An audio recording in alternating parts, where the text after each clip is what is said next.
Ang bilis ng panahon, sana ganyan rin kadaling mag-move on.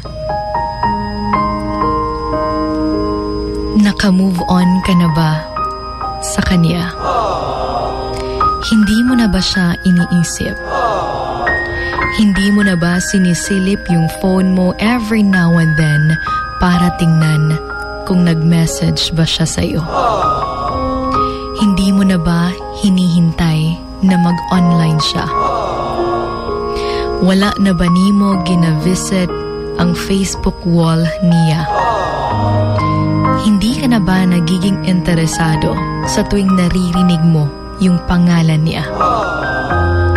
Hindi ka na ba nagiging bitter every time na malalaman mong may bago na siyang ka-fling? Hindi ka na ba na-awkward sa tuwing nakakasalubong mo siya?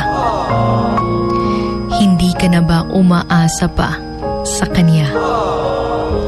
Kapag naririnig mo yung theme song niyong dalawa, hindi ka na ba ngumingiti at biglang naaalala ang dati? Hindi ka na ba nagpo-post ng kahit ano sa social media, pero siya lang pala yung gusto mong patamaan nito?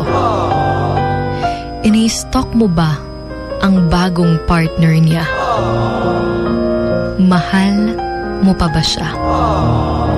Maraming mga tanong na akala natin sobrang dali lang sagutin. Pero pag atin itong itinanong sa sarili natin, nahihirapan pala tayo. Mahirap pala na sana nasa process ka na pag-move on ay bigla-biglang babalik lahat ng mga alaala. Alam naman natin na masakit, mahirap, at sobrang daming process yung pagdadaanan sa pag-move on. Hindi ganun kadali ang magparaya, ang mag-move on, lalo na't naging tapat ka sa taong niloko ka.